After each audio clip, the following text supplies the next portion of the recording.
My drive is pretty much the win. It always pushes you. You know your limits, but you never listen to them sometimes. You just want to keep improving.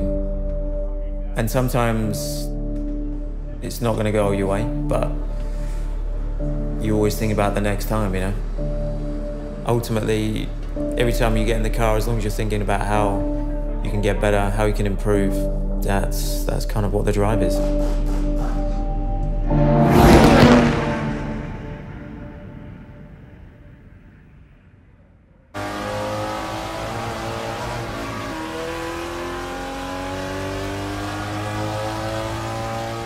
Racing's all about the pure pleasure of driving something, just completely flat out.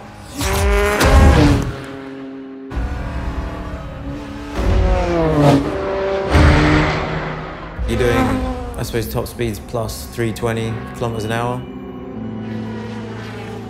But yeah, at the time, nothing's a rush, I suppose.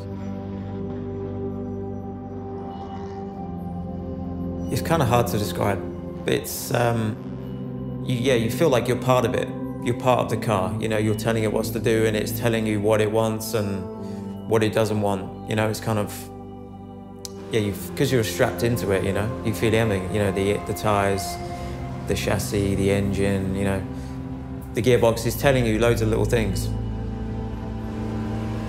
I think the moment you start rushing and panicking is when you're missing all the little details that you should have been picking up, and then that's when you can make a mistake, and yeah, it can be great disappointment. And I used to be bad at carrying that for a long time, like if it didn't go right, you know, it didn't go my way, but I don't like to dwell on the negatives these days, you know. I don't know, I like just to come home and kind of switch off, go and ride my bike, clear my mind, and just need that kind of, that split. Racing's been my life since I was 8 years old. My dad took me to like a local go-kart place. He kind of got me into it, and then he was, you know, my go-to guy. He was my mechanic, my dad, my coach, kind of everything, you know. I know he's proud, yeah. He might say different when he comes around, but... Oh, Pops. Brought the old banger over. Yeah. Yeah. You right? You good? Yeah. Yep. Very good. What you got with you? Got some pictures of you. God, these are old. 24 years ago. Here's Lewis Hamilton. Yeah. I think Lewis must have been 10, was he? There was a big bunch of talented drivers all came up at the same time. The first time you ever went in a go-kart, you were flying. I suppose we were a little team though, weren't we? Well, we were. Yeah, and he'd be there on the side of the track with the stopwatch, you know, doing averages all the way around, and you'd be coming past, looking at him. All you wanted was like a bit of, you know, encouragement, like a thumbs up or something. If you didn't get a thumbs up, then you knew you weren't doing well enough, so that was good. That kind of taught you well. But we got there in the end, didn't we? Yep. Yeah. Yeah, definitely. And it's all about perseverance, isn't it? Yeah. You got to be in it to win it. That's for sure. There was a bit of a backdraft. You know, when Mike had his big accident at IndyCar, at the Indy 500, you think, I'm not sure I'm going to see this anymore. But that was the only moment I think I ever thought, you should never go racing again. I bet. I know, yeah. That was a scary moment. So lucky to have survived that crash.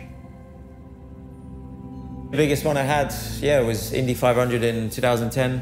I had enough fuel to go at the end, and all the cars in front of me didn't. So came into like turn 3, was behind Ryan Hunter-Reay.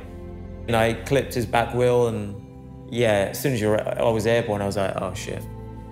Then it's kind of down to the gods, I suppose, of how you're going to be coming out of that one. But still here now talking about it, so yeah, kind of, I don't know. But then the next day I was already asking the doctor when I can get back in a car, so I never doubted really the ability to get back behind the wheel. Well, actually, when I got back to Indy the year after, didn't feel 100% comfortable, and the car didn't feel right. Maybe that was a mental thing, I don't know.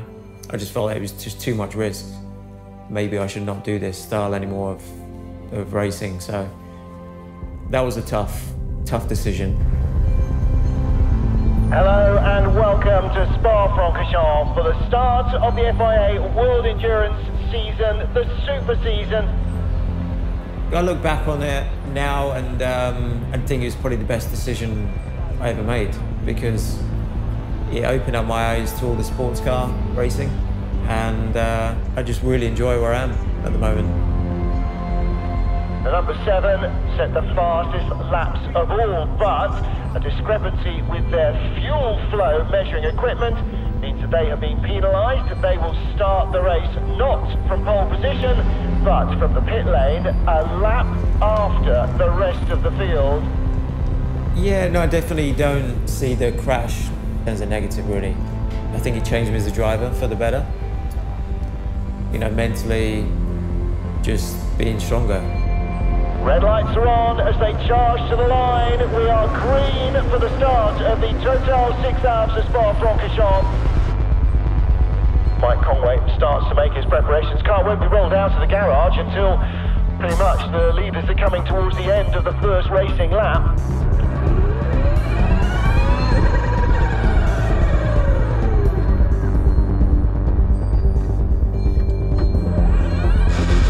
Down to the pit lane, the number 7 Toyota begins its race. It is going to be a little bit like a kind of hyper video game.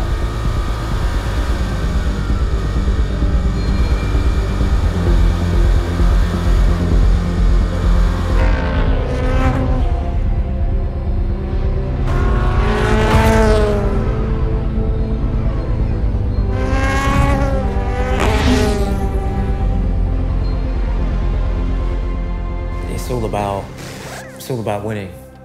But when you're racing for, you know, Toyota and it's a two-car effort, you can't be just totally single-minded and just out for yourself. You know, you've got to be thinking about the big picture. I would have loved to come away for the weekend with the story that we came from a lap down and won the race. Would have been amazing.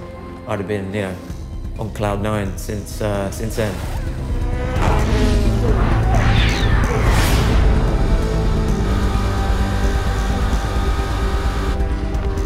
We didn't do it, but we still came really close. To come back from where we did, to get to where we were, was a great achievement by the whole team. A 1-2 for the team is what we want as well for the rest of the year. So the fact that I'm a little bit disappointed is only motivation for the next one.